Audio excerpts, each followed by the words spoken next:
Shalom, shalom à nos frères et sœurs. Jambo, jambo, ndugu banamuke na banaume. Que la paix de notre Seigneur Yehoshua Mashiach soit avec vous. Amani ya Mungu wetu ikuwe na mwe. Et nous croyons que vous vous portez bien par la grâce de notre Dieu. Na tunachika kwamba muko bazima kwa neema ya Mungu. Qui ne cesse de nous combler en ce temps de la fin. Ngunyane chika kutujaza kwa wakati ya mwisho. Et nous bénissons aussi le Seigneur. Tunabarikia tena Mungu pour le soutien que vous ne cessez de nous apporter kwa vile mnakuwa natusaidia à travers vos commentaires, kunjia ya makomentari yenu, à travers vos prières, kunjia ya maombi, à travers vos messages d'encouragement que vous ne cessez de nous envoyer. Kunjia ya mabari yenye unatutumia wakati yote. Que le Seigneur vous soit vraiment très reconnaissant. Mungu ukumbuki. Alors aujourd'hui nous voulons encore comme d'habitude aborder un nouveau sujet. Leo tunarudia tena kwa kama wakati yote kuingia kunjia sasa. Comme vous le savez, notre chaîne est vraiment consacrée à la prédication de la parole. Vile mnajua kama chaîne yetu iko tu inekala kwa habari mzuri. C'est une thématique très fondamentale dans les Écritures. Yo inekala kumandiko au regard des enjeux prophétiques que nous traversons en ce temps de la fin. Vous savez, le Seigneur Yehoshua prédisait quand il était encore ici sur la terre. Il avait dit qu'il y aura tellement de faux prophètes qui vont se lever. Il y aura tellement des enseignements qui viendront. L'apôtre Paul, qui fut aussi divinement averti par le Saint-Esprit, Apôtre Paul prophétisa aussi à son temps que beaucoup de faux docteurs vont se lever, que les gens n'arriveront plus à supporter la saine doctrine et qui se donneront vraiment une foule de prédicateurs, de docteurs qui leur diront des choses qui leur chatouillent les oreilles. Et l'Écriture dit que lorsque le Fils de l'homme reviendra, trouvera-t-il encore de la foi ici sur la terre? Donc le temps que nous traversons, c'est exactement le temps que vivaient les prophètes Shemuel. La parole de Dieu déclare qu'à ce temps-là, la voix de Dieu était rare. Donc, la voix de Dieu était très rare. Le peuple ne savait plus écouter, saisir la voix du Seigneur. Et parce que l'Écriture dit qu'il n'y a rien de nouveau sous le soleil, et ce que Dieu a été, c'est ce qu'il sera. Ce qui est, c'est ce qui sera. Et parce que le Seigneur ramène ce qui était passé, et c'est aussi la même situation que nous sommes en train de traverser aujourd'hui. Beaucoup d'églises, beaucoup de prédications, mais l'absence totale de la véritable parole du Seigneur. Alors que nous savons que c'est la parole de Yehoshua Mashiach qui procure la vie. Et partout il n'y a pas la parole, il n'y a pas la vie.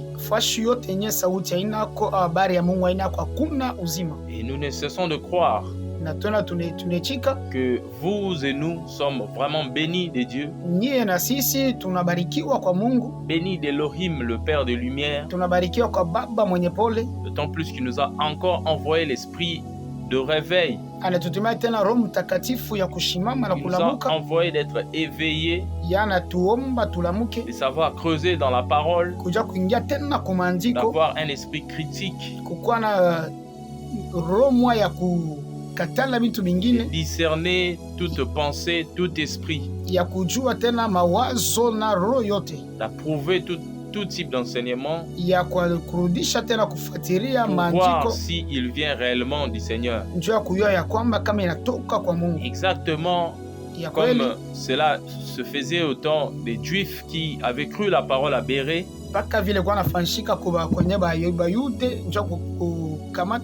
L'Écriture déclare qu'ils recevaient avec beaucoup d'empressement ce que les apôtres leur enseignaient. Maandiko yanasema walikuwa wanapokea na furaha sana yenye apotre walikuwa wanafundisha. Et ils allaient tout le jour examiner dans les Écritures pour voir si ce que les apôtres leur enseignaient était vraiment conforme à ce qui était écrit. Et vous devez retenir qu'à ce temps-là, la Bible n'était pas Bible comme nous les avons aujourd'hui. Parce que le Nouveau Testament n'était pas encore compilé. Le Nouveau Testament n'était pas encore réunis. Cependant, les apôtres étaient en train d'établir le fondement de la foi de la Nouvelle Alliance. Ils prêchaient se basant sur la loi, les psaumes et les prophètes.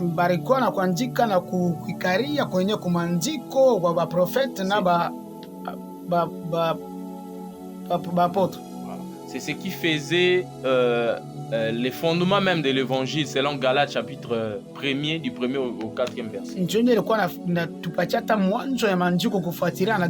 Alors aujourd'hui nous voulons aborder un sujet qui est vraiment très capital. Nous voulons parler du messager de l'Alliance. Le messager ou l'ange de l'Alliance. Nous sommes dans Malachie chapitre 3. Malachie chapitre 3e. Malachie 3. Le premier verset. Malachie chapitre 3. Le premier verset. Je lis au nom de notre Seigneur Yeshua Mashiach. Il est écrit: voici, j'enverrai mon messager. Il préparera le chemin devant moi. Et soudain entrera dans son temple les seigneurs que vous recherchez, l'ange de l'alliance que vous désirez. Nous aimerons bien que vous puissiez saisir l'ange de l'alliance que vous désirez. Parce que c'est ça vraiment le fondement de notre message. Et l'ange, comme je viens de le dire très précédemment, le mot ange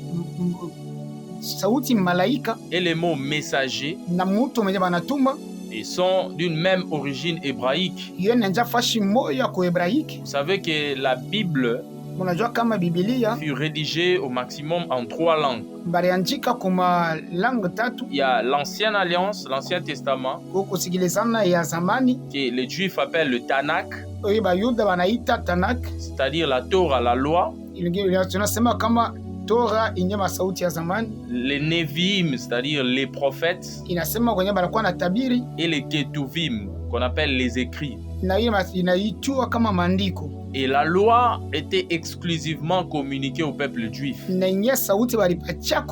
Et donc, elle fut rédigée toutes en hébreu. Mais il y a eu un temps, si vous lisez les prophètes Yeshaya, Esaïe, et si vous lisez aussi les prophètes Yirmia, Jérémie, et également le prophète Ézéchiel et Daniel, vous verrez qu'il y a des prophéties qui annonçaient qu'Israël devrait aller en captivité.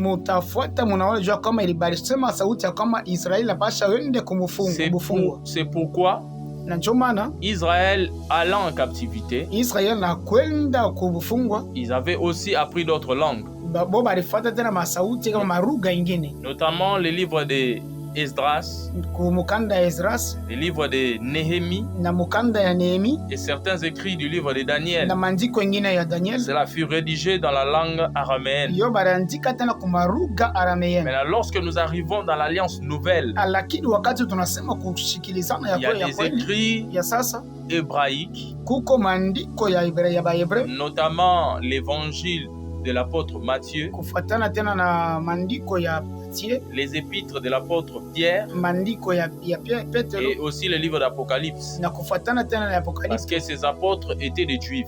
bale balikuwa njo bayuda. Mais l'apôtre Paul, Sheul Paulos, Lakini Paulo, qui lui fut un érudit, qui fit des grandes écoles de la loi, lui, au-delà de la langue hébraïque, maîtrisait aussi la langue grecque. C'est ce qui a fait qu'il a rédigé plusieurs épîtres dans la langue grecque. C'est ce qui a fait que les écritures ont été rédigées dans toutes ces langues. Maintenant, aujourd'hui, nous devons aussi avoir un esprit critique pour comparer les différentes traductions.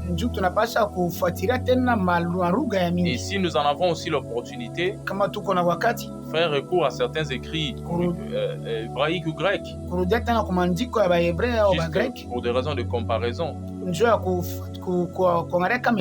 Nous croyons que l'évangile est fondé sur la révélation de Yehoshua HaMashiach lui-même.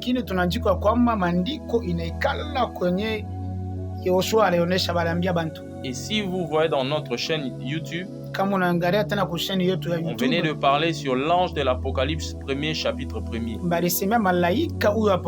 Et c'est là où nous avons dit que les mots ange et les mots messager ne sont pas différents.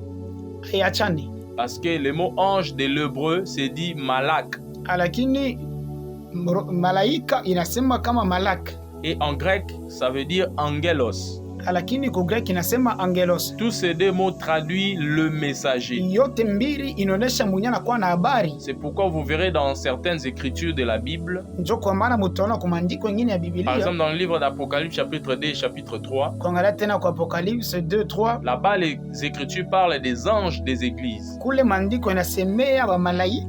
Et ces anges-là ne sont pas des êtres célestes. Parce qu'il était question que l'apôtre Yohanan Jean mette en écrit tout ce qu'il avait reçu par la vision et qu'il puisse les destiner aux églises. Et l'écriture déclare « Heureux celui qui lit ». Heureux aussi ceux qui entendent la parole de la prophétie écrite dans le livre. Et cette parole de l'écriture nous fait comprendre que ces lettres-là étaient bel et bien destinées aux humains pour qu'elles soient lues au milieu des saints. Donc que cela ne vous trouble pas. Parce que le mot ange, angelos ou malak veut simplement dire le messager de Dieu. Ou soit d'une façon plus large, le messager. C'est-à-dire tout celui qui apporte un message. Il est appelé messager. Et ces termes ne concernent pas que les êtres célestes. Mais ils concernent aussi les êtres terrestres. Notamment les humains. Tout celui qui est destiné à aller apporter un message. Eh bien, les écritures l'appellent ange ou messager. Et cette écriture, cette appellation, cette désignation s'applique aussi sur les éléments de la nature. Notamment le soleil et la lune, les vents sont aussi appelés des anges. Parce que, souvenez-vous dans les écritures, quand les hommes étails venus poser une question à l'Adonai Yehoshua, notre maître, pour l'éprouver, ils étaient venus lui demander de leur faire voir un miracle. Vous voyez, le Seigneur leur a dit, vous savez quand le ciel est rouge, vous savez qu'il y aura un orage. Cela veut dire que les humains savaient lire les signes du temps. Parce que les éléments créés sont aussi les messagers de Dieu. La Bible déclare que Elohim fait des vents ses messagers. Il fait des vents ses anges. Donc pour beaucoup plus de détails, nous vous demandons d'aller écouter le message sur l'ange de l'Apocalypse chapitre 1er, verset 1er. Il y a beaucoup plus de détails.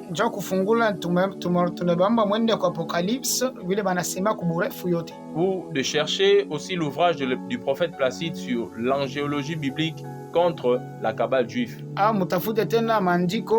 Là, vous trouverez beaucoup plus de détails. Parce que, en tant que chrétien, fils de Dieu, nous sommes sans ignorer que l'univers a deux grandes parties. Il y a l'univers visible et il y a l'univers invisible. Nous ne voulons pas, frère, que vous soyez dans l'ignorance de ce qui est spirituel. Parce que si vous lisez dans Colossiens chapitre 1er, les versets 16 à 19, l'Écriture dit que c'est en Yahushua que toute chose a été créée. Les visibles et les invisibles. Que le Seigneur vous bénisse abondamment. C'est-à-dire, le mot messager veut simplement dire que c'est lui qui apporte le message. Un message quelconque. De la part du Seigneur, de la part d'un roi, de la part d'un prophète. C'est celui-là qu'on appelle un messager dans l'Écriture. Et parce que notre thème est le messager de l'Alliance ou l'ange de l'Alliance, selon ce que nous venons de lire dans Malachie chapitre 3, le verset 1er, il est aussi important pour nous de saisir ce que les Écritures disent des alliances. Et après avoir détaillé ces grands concepts de base, nous allons certainement maintenant entrer dans le profondeur de notre message. Parce que nous sommes sans ignorer que Elohim est Elohim des alliances. Parce que Adonai opère dans les alliances. Parce que ceux-là sont ces principes qu'il établit pour opérer dans le temps. Et étymologiquement, le mot alliance provient de l'hébreu berit, qui veut dire une alliance ou un pacte ou un engagement. Et du grec, cela veut dire diatheke, du grec, qui veut dire aussi un accord ou un pacte ou un testament. C'est-à-dire, dans le principe des alliances, nous comprenons que c'est Elohim qui vient vers l'homme pour lui donner l'acte de son engagement et lui révéler ses principes, le bénir et lui montrer le chemin pour la vie. Et dans les Écritures, il y a plusieurs alliances. Il y en a aux environs 7. Il y a eu alliance avec Adam et le Seigneur lui donna la loi. Avant sa chute, et après sa chute, le Seigneur tua un animal. Et après Adam, il y a eu l'alliance avec Noé. Et avec Noé, après Noé, il y a eu alliance avec le patriarche Abraham. Après le patriarche Abraham, Elohim établit aussi son alliance avec Jacob. Et après Jacob, Elohim établit l'alliance du mont Sinaï. Et après l'alliance du mont Sinaï, il y a la toute dernière et la plus parfaite qui est l'alliance de la croix de Golgotha. Mais dans toutes ces alliances, il y a deux éléments très importants, très capitaux à saisir. C'est-à-dire quand Elohim vient établir sa relation avec l'homme, quand Elohim vient établir son pacte avec l'humain, il y a des choses qui marchent avec. Premièrement, il y a la parole de l'alliance. Et deuxièmement, il y a les signes de l'alliance. Elohim établit toujours son alliance à travers sa parole et vient le sceller par un signe. Que Dieu vous bénisse. Et nous supposons que le Seigneur vous a vraiment ouvert l'esprit pour comprendre ces choses. Et nous en avons vraiment détaillé assez dans la prédication sur le sang de la virginité.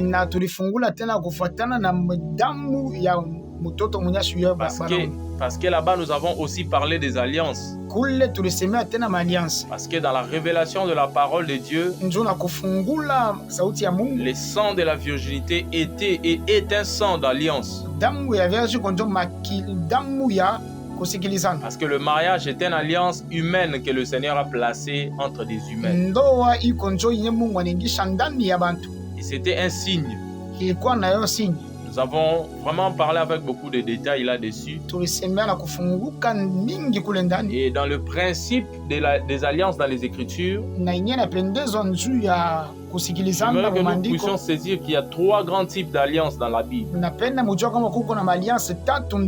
Il y a les alliances divines, c'est-à-dire Elohim établissant son alliance avec les humains. Il y a les alliances humaines, les hommes se reliant entre eux, les hommes faisant des arrangements entre eux. Et puis il y a la solide alliance que l'Antéchrist viendra établir avec le monde entier. C'est ce qu'on appelle autrement le gouvernement mondial. Et pour voir cela, c'est dans Daniel chapitre 9. À partir du verset 23, je crois bien. Si vous lisez là-bas, vous allez voir toutes ces choses. Daniel chapitre 9, 26 à 27. Daniel 9, 26 à 27. Et pour les alliances humaines, vous pouvez lire Exode 23, 32. Et 1 Roi chapitre 5, le verset 12. 1 Roi 5, 12. Mais ici, nous sommes en train de parler des alliances divines. Et vous verrez que le Seigneur, avant d'établir son alliance, les signes de son alliance, il établit toujours son alliance à travers sa parole, la parole de l'alliance. Parce que la parole précède les signes. Dieu donne d'abord sa parole, l'humain croit sa parole, et après il donne les signes de l'alliance. Parce que c'est lui qui a cru qu'il aura accompli les signes de l'alliance. De la même façon que cela devrait se faire avec le père Abraham. Parce que les signes de l'alliance, mon bien-aimé, c'est le témoignage de l'obéissance à la parole du Seigneur. Le père Abraham obéit d'abord à la parole du Seigneur et il exécuta la circoncision par la suite. De la même façon que Noé, après avoir reçu d'abord la parole du Seigneur, qui l'avertit d'une éventuelle pluie qui devait arriver, il crut d'abord la parole du Seigneur. Et ensuite, il construit l'arche. Et Dieu lui donna les signes de l'arc-en-ciel. Et de la même façon aussi avec Yoshua Hamashiach. Il prit 3 ans pour enseigner la parole de l'alliance. Et quand les disciples avaient cru, il leur donna son sang comme signe de l'alliance. Que le Seigneur vous bénisse abondamment. Et parce que nous sommes en train de parler maintenant de la parole de l'alliance, il est plutôt important pour nous de reconnaître qu'il y a 2 grandes alliances divines.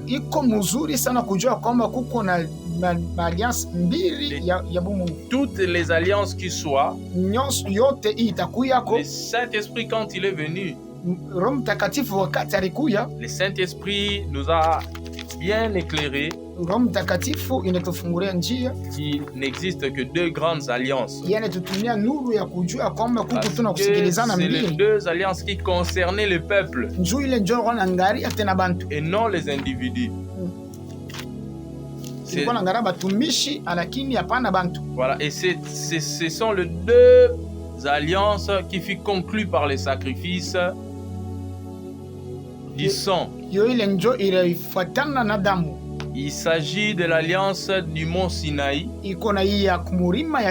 par le prophète Moïse et l'alliance de la croix de Golgotha par Yahushua Hamashiach lui-même qui était venu aussi comme un prophète.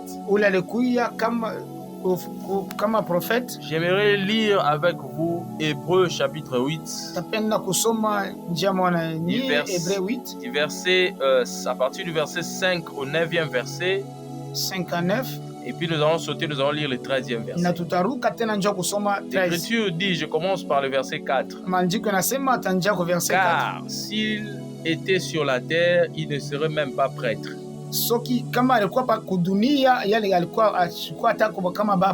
Puisqu'il y a des prêtres qui offrent en effet les offrandes selon la loi.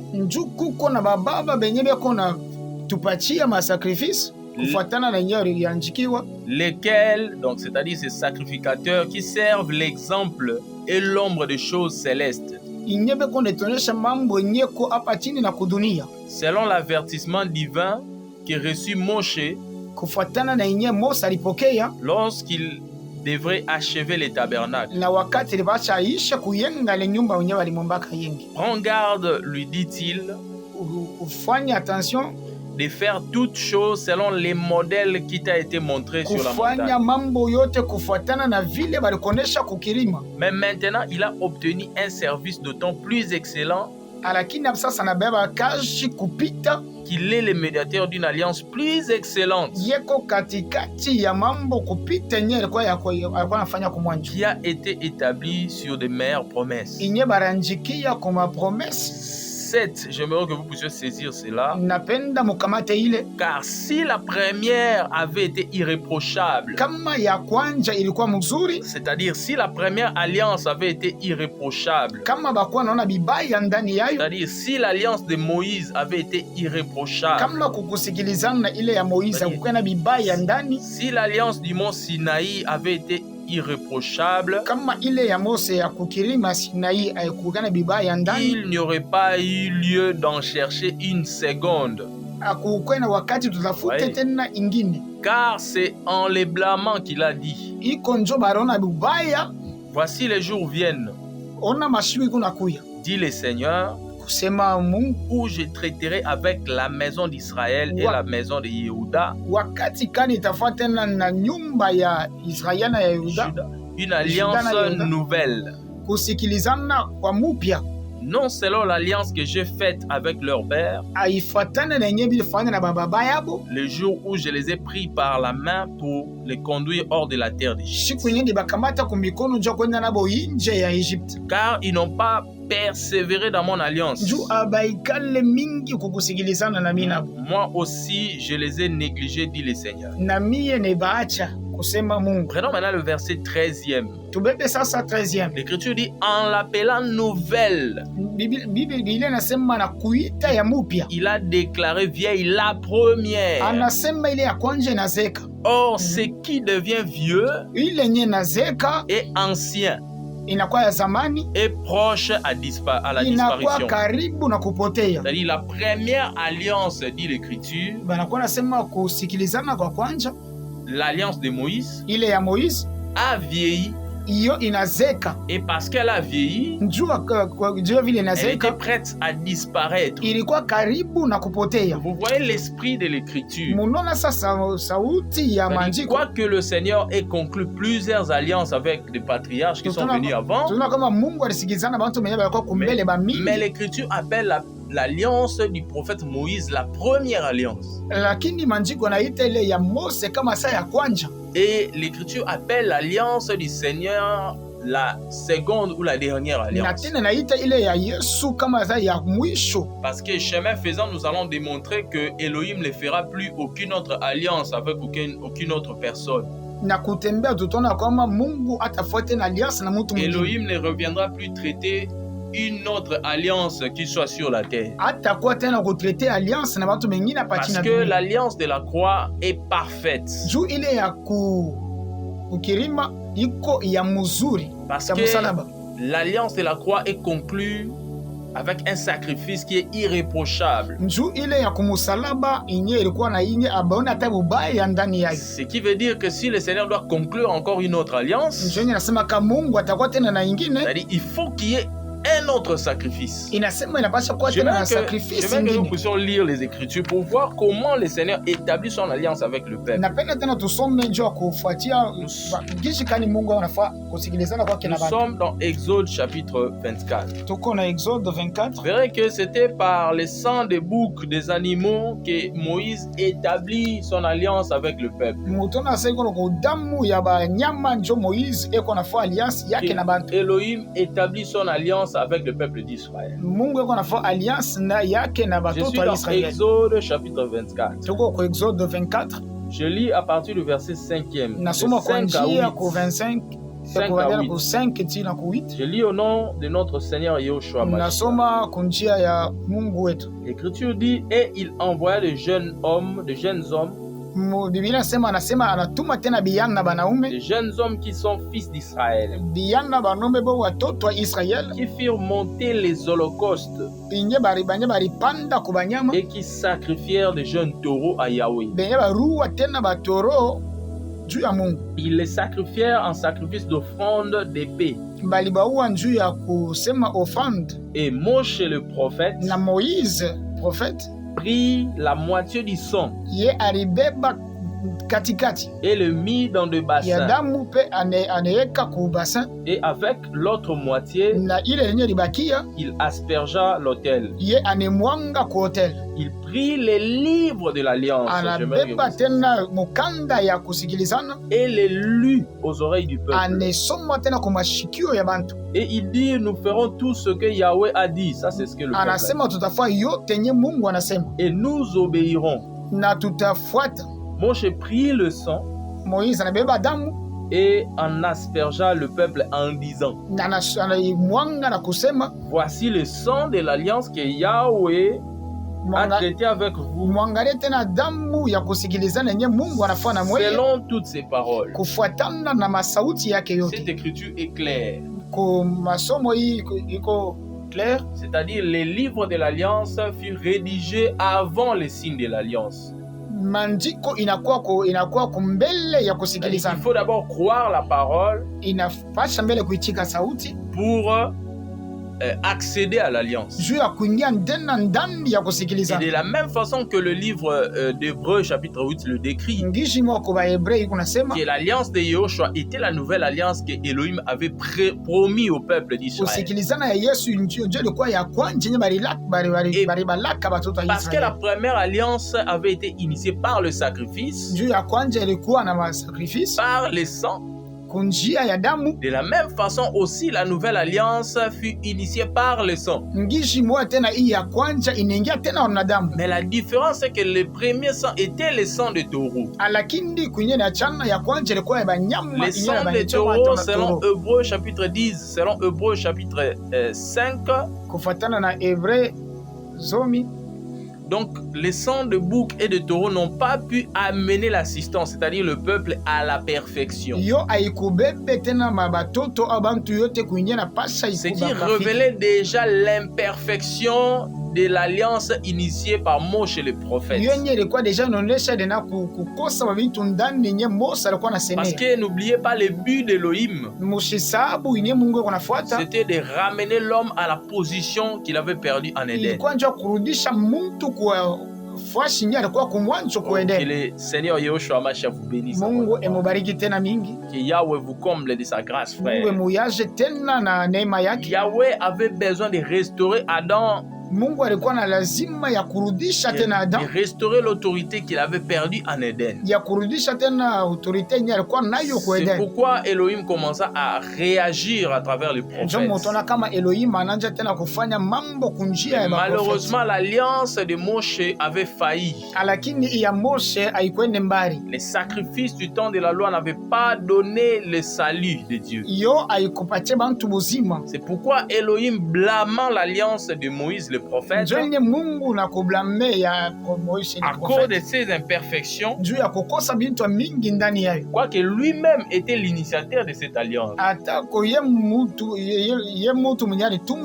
pourquoi les Écritures appellent cela l'ombre de bien à venir. Cela veut dire que Elohim était en train de préfigurer son salut. Souvenez-vous que Elohim est éternel et il demeure d'éternité en éternité. Mais pour racheter l'homme, il avait décidé d'agir dans le temps. Parce que l'homme a été établi dans le temps. Souvenez-vous quand Elohim créa aussi les luminaires. C'était pour que les luminaires marquent le temps et les époques. Maintenant, pour agir dans le temps, Elohim révèle sa parole et établit son alliance avec le peuple, de manière à ce que l'alliance soit pour lui le tremplin. Exactement, parce que le Seigneur ne va pas en dehors des principes qu'il a établis dans son alliance. Et c'est pour cela qu'il donna provisoirement l'alliance du mont Sinaï, pour que cela puisse au moins conserver l'homme jusqu'au jour du grand salut. Parce que Elohim agit toujours dans le temps, mes frères. Il agit toujours dans le temps qu'il a marqué lui-même. C'est pourquoi nous voudrons aussi exhorter nos frères et sœurs. Peut-être que tu as prié. Peut-être que tu as gêné. Peut-être que tu as demandé quelque chose au Seigneur. Et Yahushua ne te l'a pas encore accordé maintenant. Nous t'exhortons ce soir d'être patient.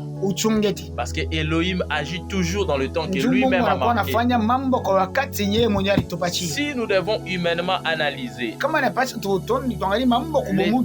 donc que le prophète Yeshaya, Esaïe, annonçait que la Vierge devrait être enceinte, et le temps de l'accomplissement de ces prophéties, frères, il y a des siècles et des siècles qui se sont écoulés. C'est-à-dire, humainement, c'était impossible pour les humains de le croire. Vous voyez, parce que cela a été difficile. Parce que cela avait pris beaucoup de temps. Mais Elohim veille toujours sur sa parole. L'Écriture dit que la parole d'Elohim ne revient pas à lui sans pour autant avoir accompli. C'est pourquoi elle était sortie. Si c'est le Seigneur qui te l'a promis, il l'accomplira. Si c'est Yoshua qui t'a promis ce mariage, il l'accomplira. Si c'est Yoshua qui t'a promis ce travail, il l'accomplira. Si c'est Yoshua qui t'a promis ce voyage, il l'accomplira.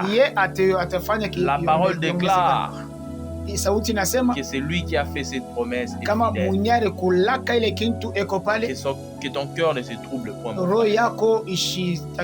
Arrête de te déranger. C'est pourquoi Elohim avait prévu maintenant un temps où l'alliance parfaite devait être conclue avec le peuple. Et c'est avec Yehoshua Hamashiach que l'alliance éternelle fut accomplie. Aujourd'hui, on est étonné de voir certains pasteurs déclarer du haut de la chair qu'il faut que le peuple entre dans leurs alliances. Que le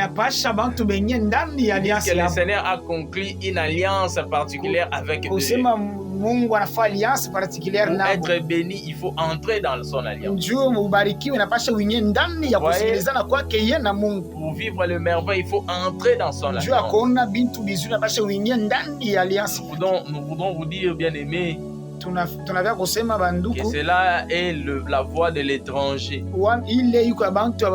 Parce que selon la lumière des Écritures, Elohim ne conclura plus aucune alliance en dehors de l'alliance de la croix. Tous sont dans l'alliance, sommes dans l'alliance de la croix. Tous avons reçu les salis à travers l'alliance de la croix. Parce que dans le principe d'Elohim, pour qu'il y ait une alliance, il faut qu'il y ait l'écoulement du sang. Alors il faut que ces pasteurs nous démontrent à travers quel sacrifice cette alliance-là a été conclue. Il faut marquer la différence entre la mission accordée, entre le mandat individuel accordé et l'alliance de Dieu. Parce que dans la vie même du Père Abraham, il y avait des promesses qui étaient particulières. Il y avait des promesses qui étaient nationales, attachées à sa postérité physique. Il y avait des promesses qui étaient universelles. Que le Seigneur nous ramène à sa parole. Nous sommes dans Matthieu chapitre 26, le verset 28. Je commence à partir du verset 26. L'Écriture dit, mais pendant qu'il mangeait, Yoshua prit du pain et ayant prononcé la bénédiction, il les rompit et les donna aux disciples en disant, prenez, mangez, ceci est mon corps. Et ayant pris la coupe, il rendit grâce. Il la leur donna en disant, buvez-en tous, car ceci est mon sang, celui de l'alliance nouvelle, qui est répandu pour beaucoup, et pour le pardon des péchés. Oh, bien-aimé, que le Seigneur vous bénisse. La seule alliance qui est attachée à la rémission de nos péchés. Alors nous avons dit que dans le principe des alliances, Elohim communique d'abord la parole de l'alliance et ensuite il établit les signes de l'alliance. Comme sur le mont Sinaï, kufuatana na mulima ya Sinai, Elohim établit la première alliance avec le peuple. Elohim anatupatia mbele alliance na bantu, et il leur donna la parole de l'alliance. Na tena nabapatia sauti ya kusikilizana. Et c'est par les messagers. Ilikuwa na njia ya mwenye anakuwa na habari. Elohim communique la parole de son alliance. Mungu eko natuma sauti yake ya kusikilizana. Et pourquoi nous avons choisi cette thématique? Parce qu'il y a tellement de la confusion dans le temps dans lequel nous vivons. Il y a de ceux qui se proclament aujourd'hui apôtres majeurs. Il y a de ceux qui se proclament aujourd'hui prophètes majeurs. Alors nous voulons interroger les Écritures pour voir qui est le prophète majeur. Qui est le messager majeur? Quelles sont les caractéristiques de son ministère? Que Dieu vous bénisse. Et déjà d'entrée de jeu, nous disons que cela est sans contredit. Que Moshe fut le messager de l'ancienne alliance. Et non pas seulement le messager. Le messager majeur de l'ancienne alliance. Mais pourquoi nous disons cela? Il suffit maintenant de consulter les caractères du ministère de Moshe le prophète pour voir ce qui fait sa supériorité par rapport aux autres prophètes du temps. Vous savez que la loi était le message de Dieu pour le peuple d'Israël. Et Elohim passe toujours par les humains pour communiquer sa parole. Et le livre d'Amos nous dit que Yahweh Elohim ne fait rien sans avoir révélé à ses serviteurs les prophètes.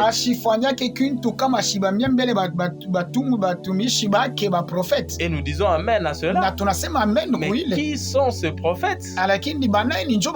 Par qui la parole de Dieu est venue? Oui, il y a des églises aujourd'hui qui disent aussi que la parole de Dieu vient aux prophètes. Oui, nous disons oui et amen, c'est l'écriture. Mais qui sont ces prophètes par qui la parole de Dieu vient? Et c'est alors que l'écriture nous répond.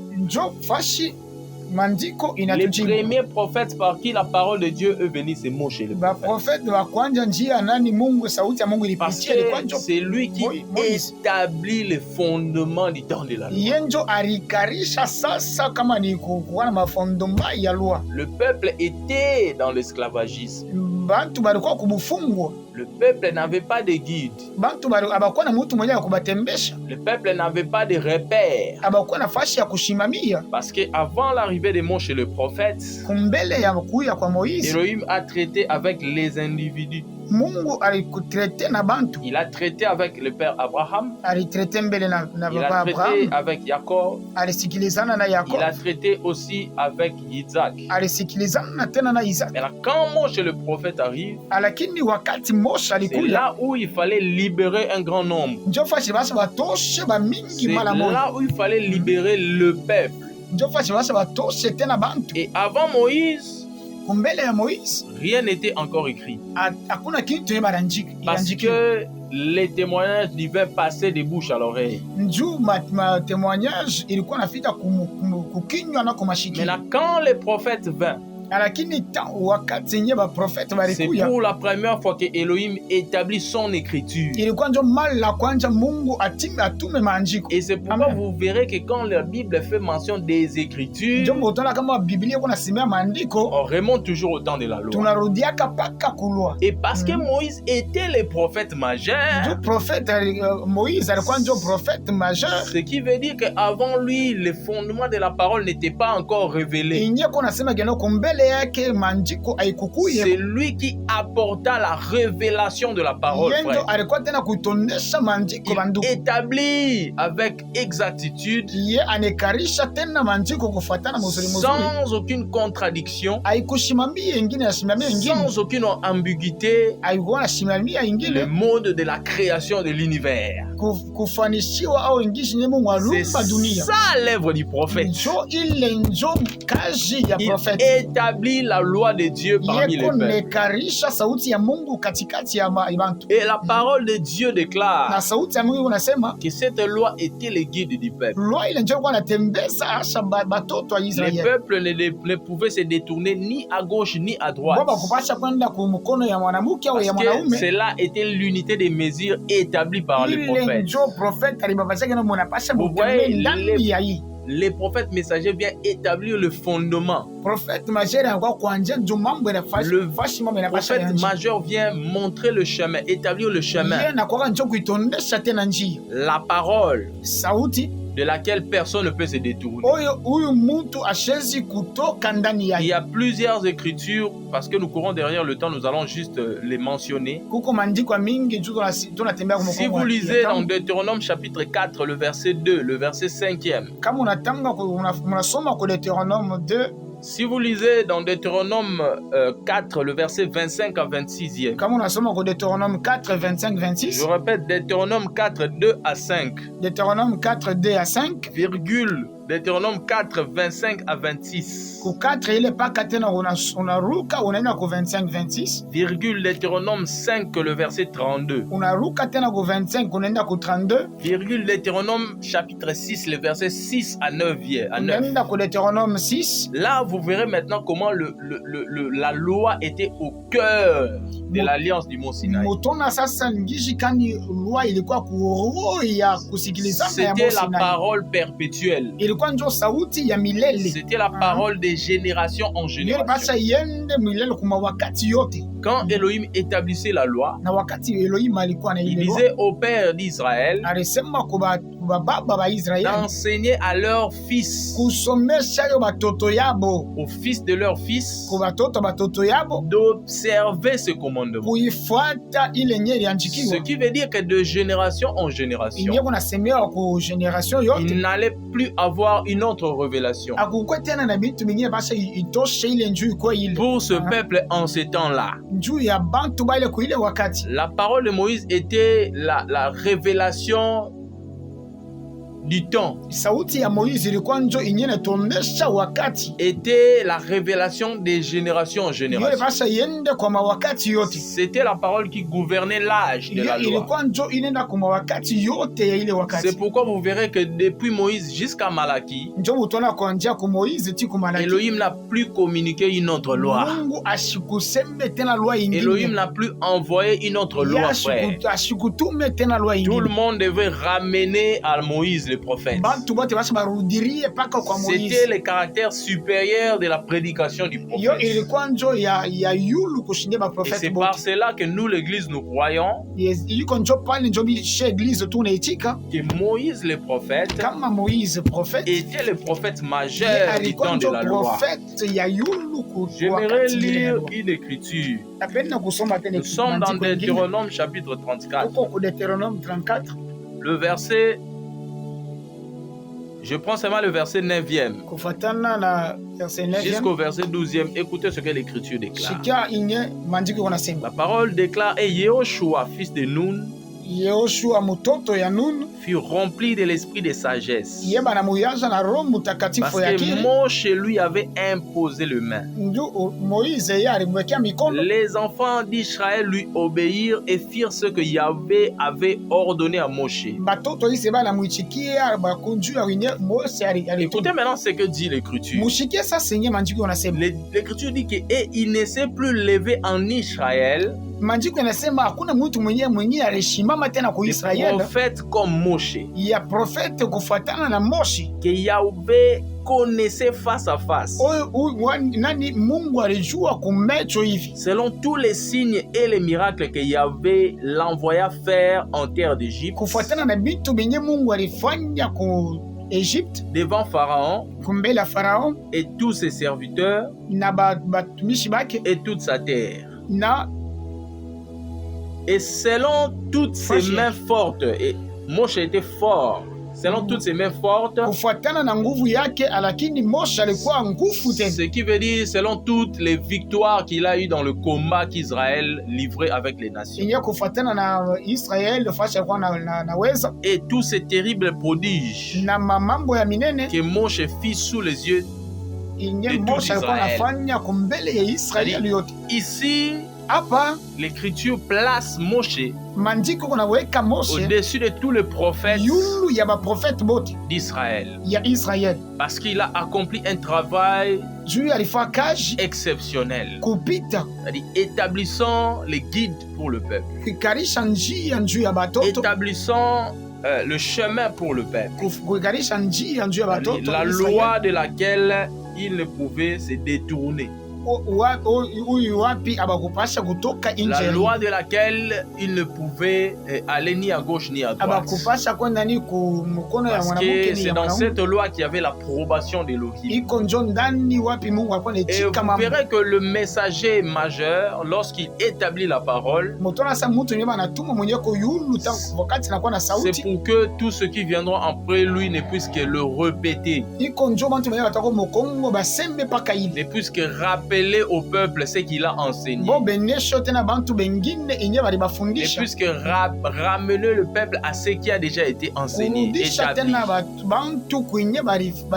Et c'est ce que même Élie le Tishbite fit, que beaucoup de gens ignorent. Quand il dit qu'il n'y aura plus de pluie sinon à ma parole,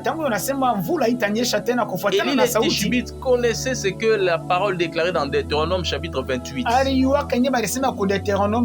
Moshe le prophète enseignant au peuple. Voilà les bénédictions et les malédictions que Elohim établit sur vous. Lorsque vous aurez désobéi à cette loi-là, voilà, le ciel sera fermé. Moïse le prophète avait déjà établi cette parole. Maintenant, Élie le Tishbite, parce qu'il avait la connaissance et le discernement de la loi d'Elohim. La loi que Elohim donna à Moshe le prophète. Il savait que Israël était dans les temps de l'égarement. Et il savait que si je déclare la parole, cela serait accompli. Parce que c'est ce que Elohim a établi dans les Écritures. Pourquoi nous aujourd'hui nous croyons aux prophètes qui prophétisent en fonction de la parole de Dieu. Donc, ce n'est plus question, je vois, oh là t'es là-bas, oh tant frère, prophétise-nous les choses par l'inspiration du Saint-Esprit.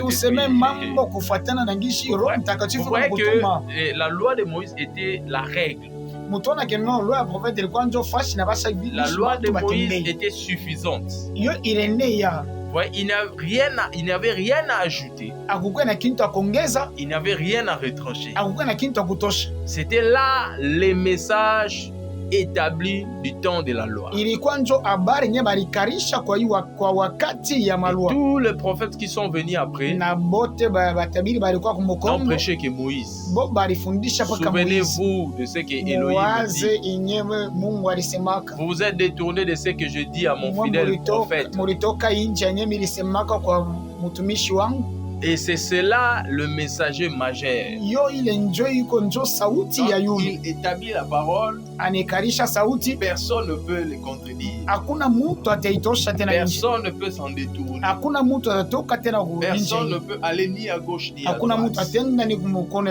Mais seulement cette parole n'avait pas amené la vie. L'apôtre Paul l'a enseigné dans le livre de Romains. Le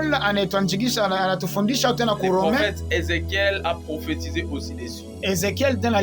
Elohim lui-même a déclaré que je leur ai donné des lois et des ordonnances qui ne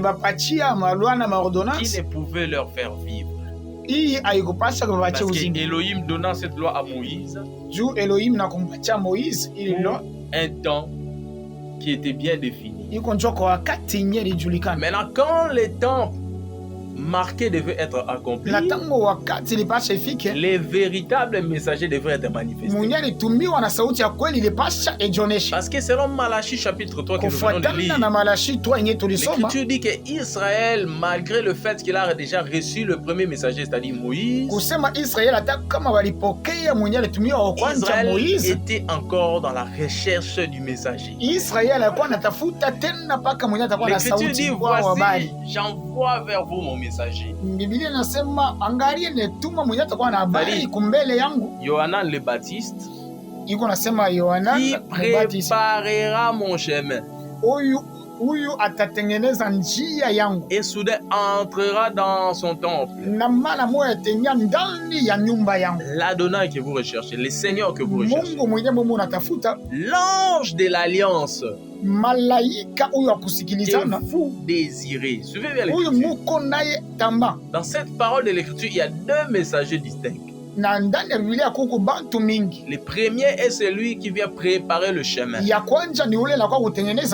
Mais le second est celui que le peuple recherche. Il est celui que le peuple désirait. C'est lui l'admirable. Et le premier messager selon les Écritures, c'est Jean le Baptiste. Parce que Jean n'avait rien de si glorieux pour qu'il soit le messager majeur. Mais Jean était le porteur de la bonne nouvelle. C'est pourquoi l'Écriture l'appelle messager. Tout celui qui apporte un message est un messager. Mais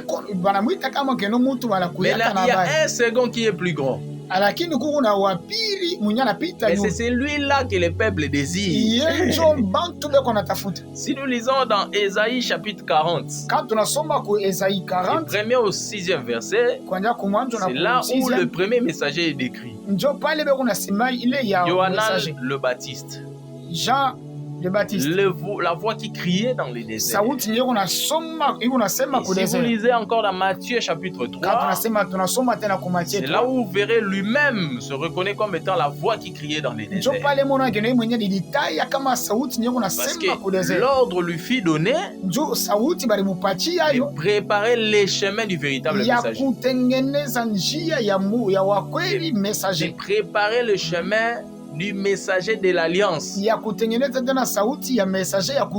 Parce que c'est lui-là que le peuple désire. Et Moïse avait compris que son temps était imparfait. Il avait compris que son travail ne pouvait ramener le peuple au salut.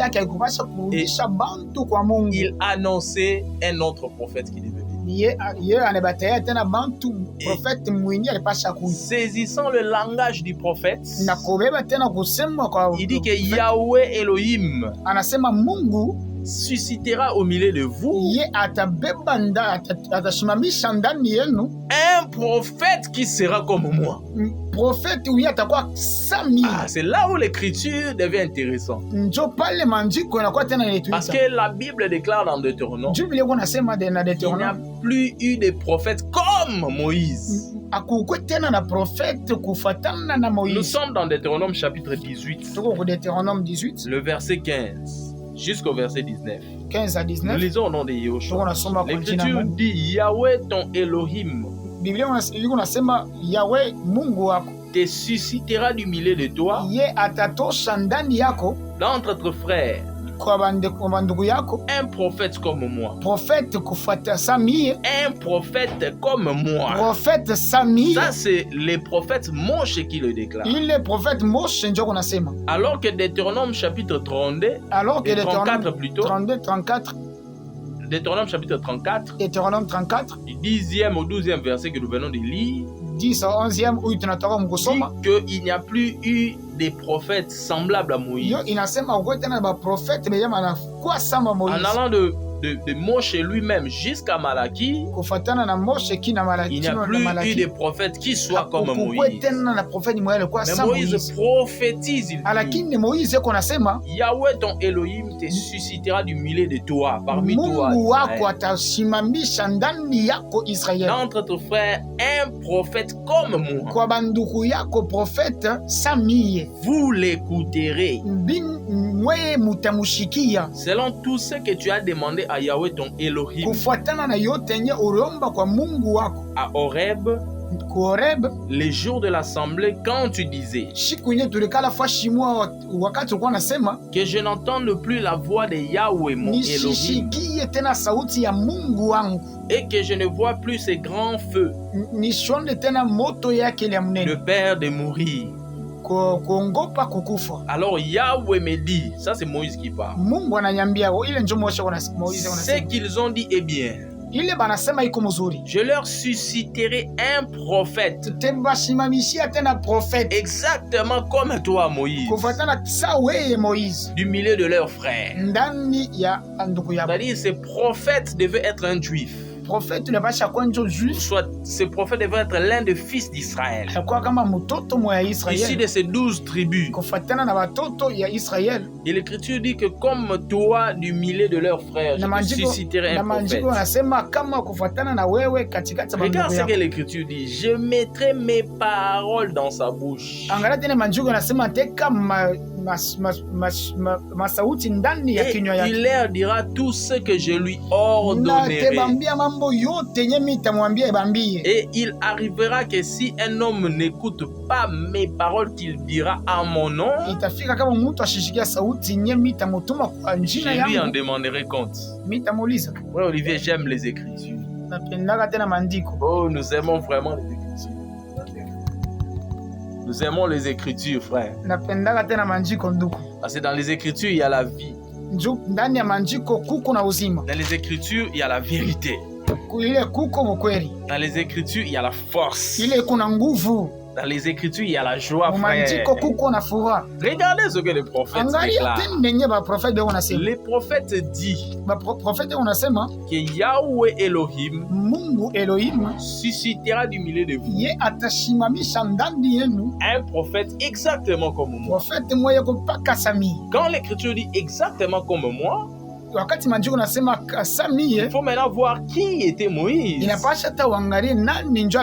Moïse était le libérateur. Ça veut dire que ce prophète devrait aussi être le libérateur. Vous voyez, Moïse était le sauveur pour Israël. Et ce prophète devait aussi être un sauveur. Moïse établit l'alliance avec le peuple. C'est que ce prophète qui devait être comme Moïse, il devait lui aussi établir l'alliance avec le peuple. Ce prophète établit la parole de l'alliance pour le peuple. Cela veut dire que celui qui devait venir devait aussi établir la parole de l'alliance pour le peuple. Celui qui était venu était un berger. Souvenez-vous quand Moïse alla chez Jéthro, son beau-père. C'est là où il manifesta la fonction du berger. Ces prophètes devaient être comme Moïse. Cela veut dire qu'ils devaient être les plus intimes de Dieu. Parce que Elohim dit, s'il y a un prophète parmi vous, c'est par des visions, des songes que je lui parlerai. Mais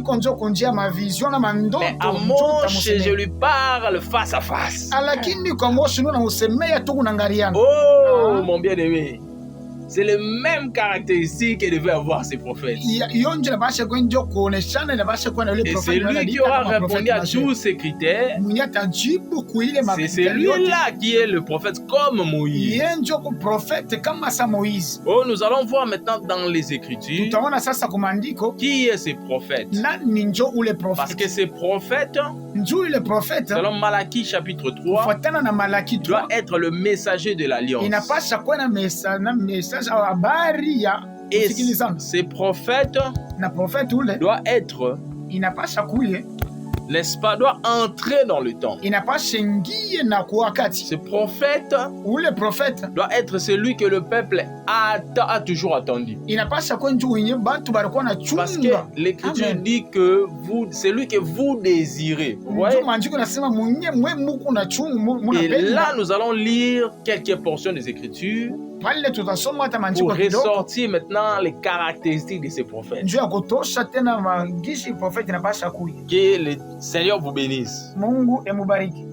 Et les prophètes qui devaient venir Na prophète mwenye pasha kuye. devaient avoir le même caractéristique que Moshe le prophète. Ilipasha afanane na Moshe. Et les Écritures sont claires. Na maandiko inatonesha Les kupoli. Écritures nous démontrent que ces messagers qui étaient venus, Iyo inatonesha mtu mwenye barituma que ces prophètes majeurs, ule kama prophète et majeur bel et bien Yoshua Mashiach. njo ule Yesu Masia. Parce que comme Moïse, Na kufuatana na il Moïse, établit l'alliance pour le peuple, ye alikuwa na alliance njo ya bantu. établit la parole du temps de la grâce. Ye alikuwa na sauti ya wakati ya neema. Maintenant, à la différence avec Moshe le prophète, Na kuachana na Moshe lui n'a prophète. jamais eu de successeur. Ye ashikuwa na mtu mwenye alimfuata Après kumukongo. Yehoshua Hamashiach, Kumukongo yake il n'y aurait plus d'autres prophètes majeurs, hakuna tena mtu mwenye banaita kama prophète majeur. ni de loin ni de près. Hata kupe karibu au Donc, mbali. tout celui qui se déclare être prophète majeur Mtu mwenye wote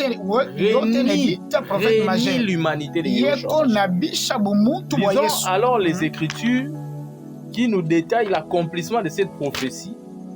Tusome hasa maandiko De Deutéronome chapitre 18, le verset 15. yenye inatuambia mambo ya Nous Deuteronome sommes dans 18, Actes des 15. Apôtres chapitre 3. Hapa tuko ku Acte À partir du verset 20e. kwa njia ku verset 20. Écoutez ce que l'apôtre Pierre est en train de prêcher. Mushikia sasa yenye Je Pierre peux iko même nasomesha commencer baba. par le verset 19. Tanja hata ku 19. L'apôtre Pierre enseigne, il dit: Apotre Pierre iko nasomesha kusema Répentez-vous donc mubadilike et convertissez-vous na mubadilike pour que vos péchés soient effacés, juu mazambi yenu baishime, afin que des temps de rafraîchissement viennent juu wakati ya kimya ikuye par la présence du Seigneur, na wakati ya Roho Mtakatifu, et qu'il envoie celui qui vous a été annoncé d'avance, na bemutumie mwenye balimwambia kumwanju Yehoshua Mashiach, Yoshua que Amashia. le ciel doit en effet recevoir Mbingu inapasha imupokee jusqu'au temps du rétablissement de toutes choses, kino na wakati ya kurudisha mambo yote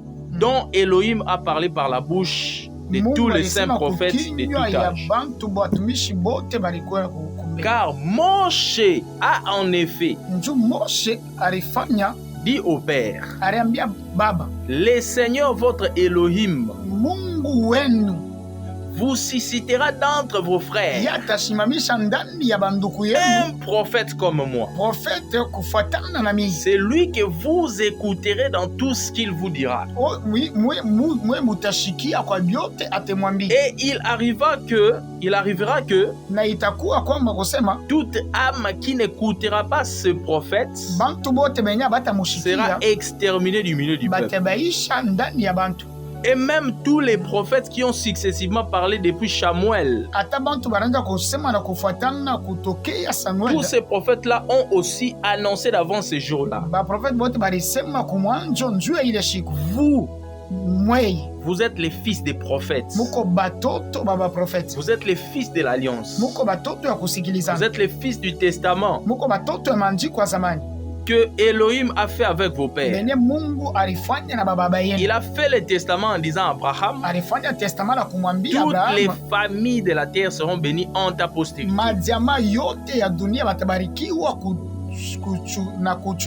batoto benye banatoka ndani yako. C'est à vous premièrement Itanjia kwenu qu'Elohim ayant suscité son fils Yehoshua njo Mungu atashimamisha mtoto yake Yesu l'a envoyé pour vous bénir na atamutuma njo en amubariki détournant chacun de vous de ses méchants. na kutosha mutu yote ku bintu Vous bibaya. voyez ici dans le verset 22, Mutona hapa ku verset 22, l'apôtre Pierre fait allusion à cette prophétie de Deutéronome Pierre eko neturudisha tena ku ile ya où Deuteronome. Elohim devait susciter un prophète comme Wapi Moïse. Elohim ilipasha ashimamishe Et Et ici, il dit clairement que les prophètes qui furent suscités, c'est Yoshua Amashia.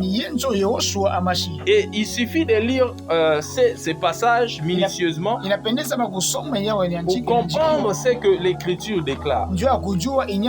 Parce qu'il y a beaucoup de gens animés d'un esprit d'incrédulité, animés d'un aveuglement, qui se proclament être des prophètes majeurs. Et la parole est claire. Que c'est en Yoshua que cette prophétie s'accomplit. Parce que si nous lisons dans Matthieu chapitre 21, le verset 11e, l'Écriture reconnaît Yoshua Amashia comme étant un prophète. L'Écriture dit dans Matthieu 21, verset 11, je commence à partir du verset 10e. L'Écriture dit, et lorsqu'il entra dans Yerushalayim, toute la ville fut secouée et l'on disait,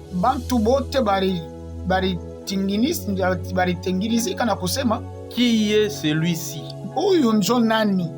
Et les foules disaient, c'est Yehoshua, les prophètes de Nazareth, en Galilée. Ici, l'Écriture est claire. Souvenez-vous que l'apôtre Paul enseignait que c'est pour Israël qu'appartenaient les alliances. C'est pour Israël qu'appartenait le patriarche. Et c'est pour Israël qu'appartenaient les promesses. Nous avons été greffés. Parce que Adonai annonçait que ces prophètes devaient être suscités du milieu du peuple. Ils devraient avoir leur même origine. Yoshua est les prophètes de Nazareth en Galilée. Et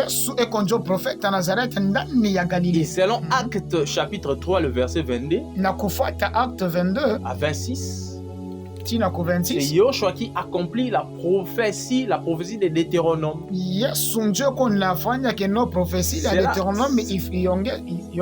Cela veut dire que c'est lui qui est le prophète comme Moïse, qui fut suscité comme Moïse. Et c'est lui qui met fin au règne du temps de Moïse. Parce que le prophète qui est majeur, vient et il apporte l'alliance au peuple. Il apporte la parole de l'alliance au peuple. Il vient, il établit la parole. Elohim disait qu'il déposera ses paroles dans la bouche de ces prophètes-là. Il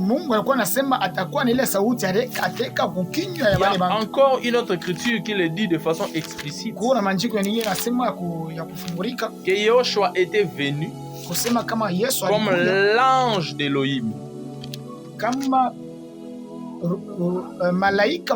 Exactement comme cela était prédit dans Malachie chapitre 3.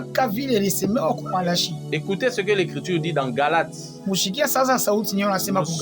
dans Galates chapitre 4. Du verset 13 au verset 14. L'Écriture dit, mais vous savez que ce fut à cause d'une infirmité de chair que je vous ai pour la première fois évangélisé. Et vous n'avez ni méprisé.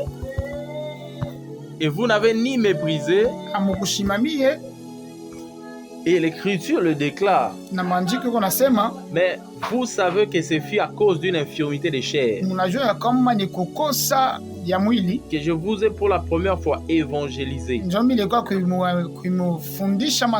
Et vous n'avez ni méprisé, ni rejeté ma tentation qui était dans ma chair. Mais vous m'avez reçu comme un ange d'Elohim. Dans la version, lui, c'est qu'on parle d'un ange de Dieu. D'un ange du Seigneur. Vous Il dit, vous m'avez reçu comme un ange d'Elohim, mulinipokea kama malaika wa Mungu, mashi ya Yehoshua. mwenye Mungu Yesu Donc alituma. vous m'avez reçu comme Jésus-Christ, Mulinipokea kama Yesu comme Kristo, un ange de Dieu.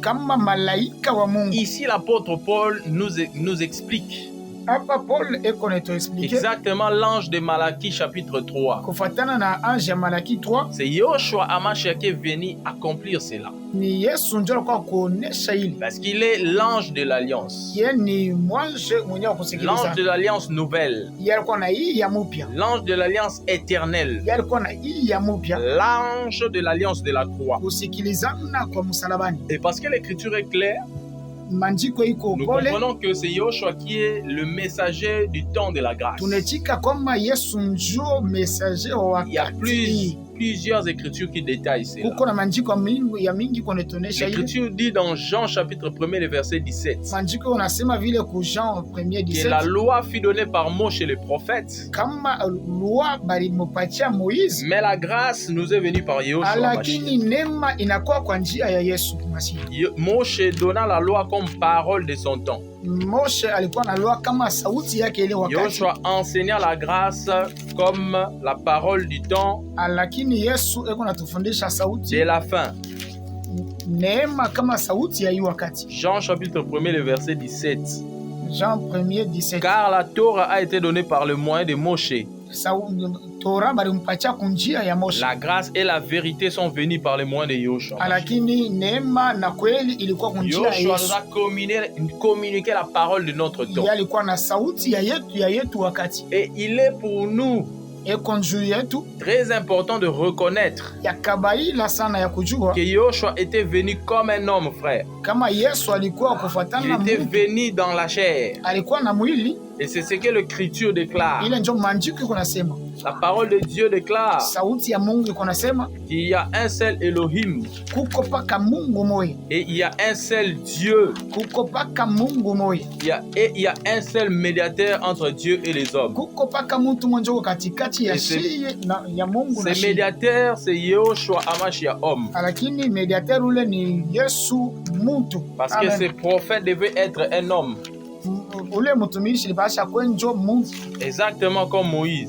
kufuatana kama paka sa vile Parce que Moïse. Moïse était le médiateur entre Dieu et les peuples. Moïse alikuwa katikati ya bantu na Mungu. Et l'écriture nous dit aussi ce prophète qui a été suscité comme Moïse. Yenjo walishimamisha kwa kama vile Moïse. Lui aussi, il était le médiateur entre Dieu et les hommes. Yeye tena alikuwa katikati ya bantu Il na était Mungu. venu dans la chair, frère. Alikuwa na mwili banduku. Il était venu comme un homme, frère, Alikuwa kufuatana vile na mtu pour accomplir le ministère prophétique, juu ya kuenesha mambo yenye pour lisimama accomplir la prophétie. juu ya kuenesha yenye balikuwa Et na ilanjikiwa. l'apôtre Jean aussi l'enseigne. Na vile Thomas Jean eko nafundisha Si tena vous lisez dans 1 Jean chapitre 4, kama kuna unasema ku 1 Jean 4 le verset 2e, mustari ya pili, l'écriture dit que nous reconnaissons que ceci est de l'esprit d'Elohim, Biblia inasema tunajua kama hii ni ya Roho Mtakatifu ya tout Yesu esprit ya Mungu. qui confesse que Yehoshua Hamashiach est venu en chair. Roho Mtakatifu yote kunasema hii kunechika kama Yesu alikuwa na Yehoshua mwili. était venu comme un homme, frère. Yesu alikuwa kama mwili Et wa il ndugu. doit être classé de ce fait Na inapasha bamwikarishe dans la liste de tous les prophètes d'Elohim. kumustari ya baprofeti bote ba Oui, nous Mungu. croyons que Yehoshua était un prophète de Dieu. Ya kweli tu kunechika kama Yoshua alikuwa Mais nous mtumishi wa croyons Mungu.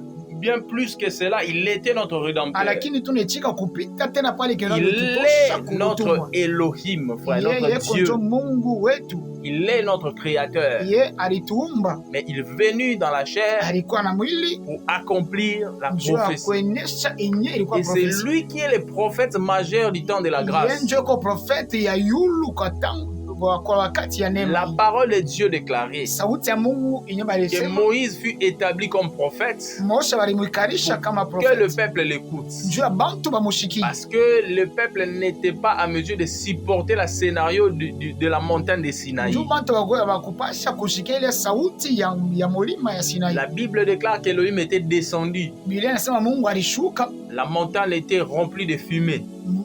mulima iliyaziwa na shimoko. Et la voix d'Elohim était semblable à de fortes tonnerres. Na sauti ya Mungu ilikuwa sawa vile maradi. Et les peuples avaient prié à Moïse. Ils ont dit à Moshe, toi parle avec les seigneurs. Que lui te dise ces paroles. Et que toi tu viennes nous le dire. C'est ça l'œuvre de l'intermédiaire. Yoshua Mashiach aussi accomplit cela en ce temps de la grâce.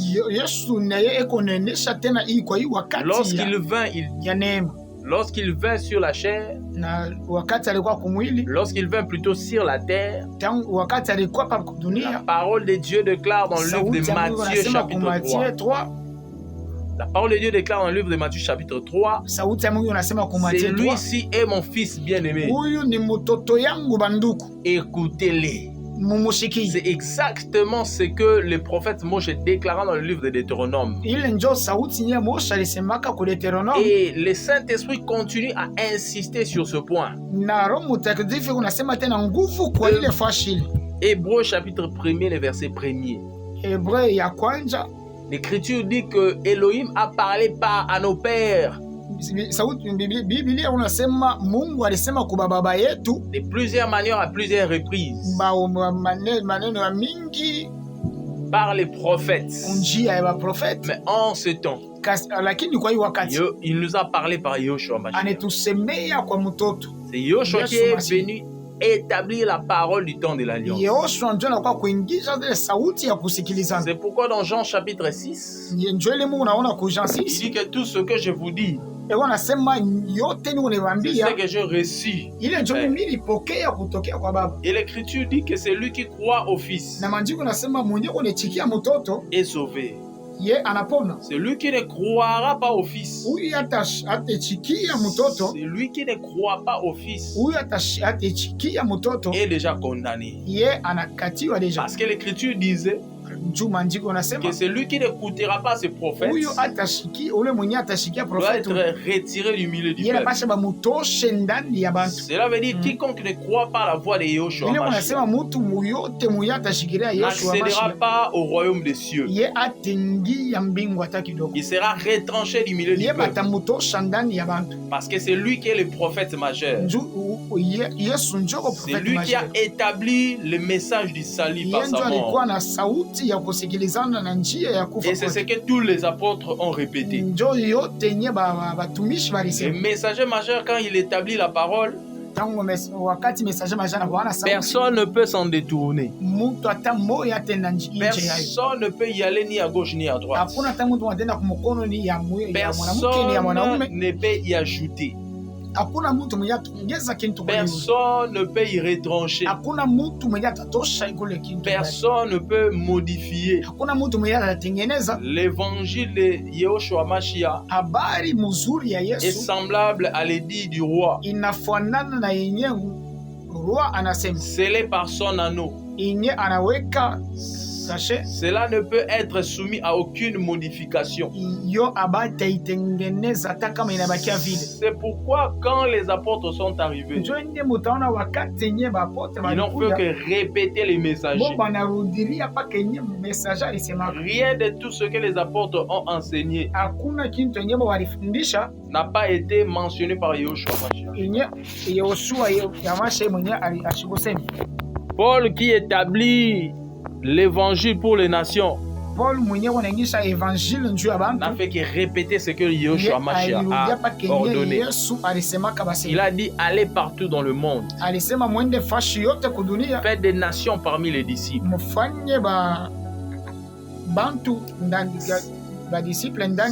Cette parole concernait déjà les saluts des nations. Cette parole concernait déjà l'intégration des nations dans le plan d'Israël. Paul, quoi qu'il a reçu un message particulier pour les nations, mais n'est pas le premier à établir la parole pour les nations. Yoshua Mashiach déclara au jour de sa chair que cet évangile du salut sera prêché à toute la terre, c'est-à-dire à toutes les nations de la terre, pour servir de témoignage. Et c'est après cela que viendra la fin. Il a dit allez prêcher la parole. C'est lui qui croira et qui se fera baptiser. C'est celui-là qui sera sauvé. C'est pourquoi Yahweh est parfait. Il commença la visitation des nations par l'apôtre Pierre. Souvenez-vous dans Actes chapitre 15, lorsqu'il y eut les conciles de Jérusalem, l'apôtre Pierre déclara que frère, je fus le premier à être envoyé parmi les nations. C'est-à-dire, ce n'est pas Paul qui a commencé ce terme, mais il reçut la mission particulière pour annoncer l'évangile qui existait déjà aux nations. Quoi qu'il soit messager, c'est-à-dire porteur de la bonne nouvelle, mais nulle part dans les Écritures, Paul s'est proclamé messager majeur. Nulle part dans les Écritures, Paul s'est déclaré apôtre majeur. Dans toute la simplicité, l'apôtre déclaré, Paul appelé à être apôtre. Paul ayant reçu la grâce. Lui-même d'ailleurs déclare dans Galates chapitre 2, après son retour à Yerushalayim, pour rencontrer Pierre, Jacques et André, il a dit qu'il les avait présenté l'évangile qu'il a toujours enseigné. Et il a dit que parce que les autres avaient vu que l'évangile m'avait été confié aux incirconcis, comme cela leur fit confié aux circoncis, ils n'avaient pas hésité, ils m'ont donné la main d'association. Souvenez-vous que Barnabas aussi était avec Paul. Et par le Saint-Esprit, il avait aussi reçu la même mission. C'est pourquoi nous rappelons les ministres de Dieu à la simplicité de la parole. Yehoshua Amashia, lui seul, est le messager majeur de cette alliance. Quiconque reconnaît son prophète comme étant son prophète, un soi-disant prophète majeur,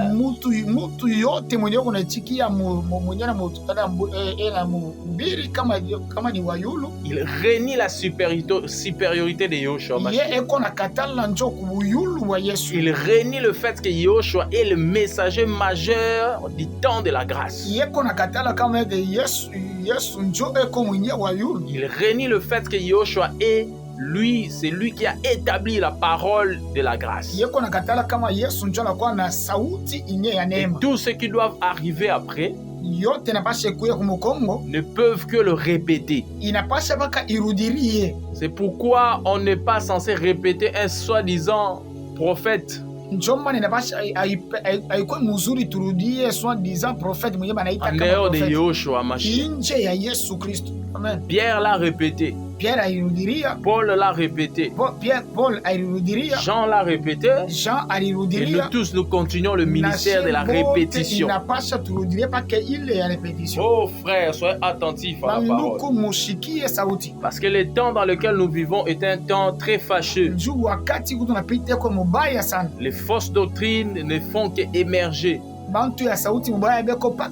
Les faux enseignements ne font que émerger, naître du jour au lendemain. Alors nous devons rester fondés dans le fondement des apôtres. Et je crois que Elohim de toute lumière ne manquera pas de nous éclairer du jour au lendemain. Que Yehoshua Amashia vous bénisse abondamment. Et nous vous aimons de l'amour du Seigneur. C'est avec mon bien-aimé frère Olivier Mbayo que nous avons fait ce message. Laisse qu'elle pénètre dans le profondeur de vos cœurs. Et qu'elle soit cette parole de perpétuité en perpétuité. Prenez le temps de vaquer à la prière. Prenez le temps de méditer la parole. Et prenez le temps de nous préparer du jour au jour pour attendre des cieux le retour de notre maître Yehoshua Mashiach. Que le Seigneur vous bénisse abondamment. Ne manquez pas de prier pour nous. Ne manquez pas d'intercéder pour nous.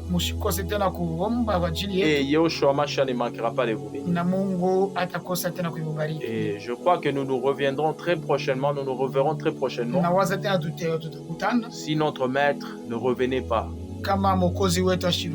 Voilà, que Yehoshua vous bénisse abondamment.